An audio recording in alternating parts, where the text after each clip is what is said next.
Thanks for opening the video link. I'm reaching out to you for two reasons. I want to give you an update on the DREAM campaign.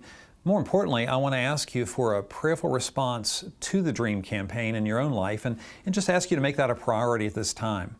As you know, the DREAM campaign has 5 areas. We're trying to pay another $3 million down on a $6.4 million debt.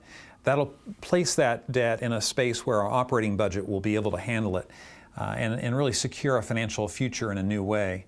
We also are thinking about how our church can continue to reach people for Christ in our community.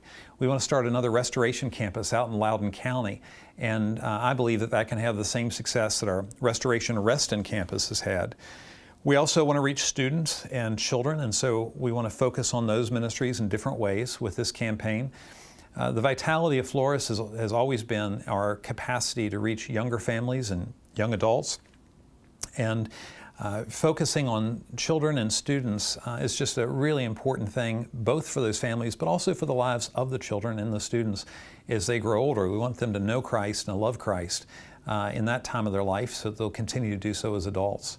And then finally, we want to start a new depth of ministry for individuals with special needs. We want our church to become a more cohesive place that people can participate more broadly in our ministries and expand on what is already happening in the buddy ministry of our church and Sunday school. So those 5 goals are important. And the goal of the DREAM campaign is to ask every household that calls Floris their church home to prayerfully respond to God's leading through what you do in filling out these estimated giving cards. And the prayer I'd like you to pray is, Lord, what do you want to do through me? Now, so far, 296 households have committed $2,772,000. That's a tremendous response, and it's going to make a huge difference in the life of our church.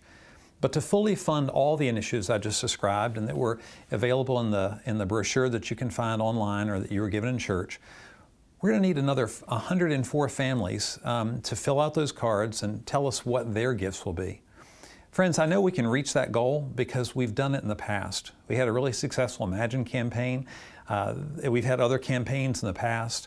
We can do it, but the help I need is for you to simply fill out your card. Now, there is a link to an illustration of the gifts that we have already received and those that we still hope to receive, and it's included in this email. Your participation is really important. It's so important to us that someone on our church lay leadership team will be reaching out to you by phone. The purpose of that contact is to answer questions you might have and to ask if you might pray that prayer and just see how you might join us in this larger effort. If you've already been praying and don't believe that God is leading you to make a gift toward the DREAM campaign, go ahead and fill out the card and simply put a 0 in the amount line. When you do that, no further contact will be made with you because you'll have honored that request to pray for God's leading and then let the church know your response. If you'd like to fill out the electronic card today, you can do so with the link that's provided. And if you do that, then that'll also kind of help those people that are making those phone calls. No one will need to call and ask you if you might consider filling that out. I'd be so grateful to you for your response. I feel like we've got a great church, and I'm always appreciative when everybody participates and lets the church know what it wants to do. So thank you so much.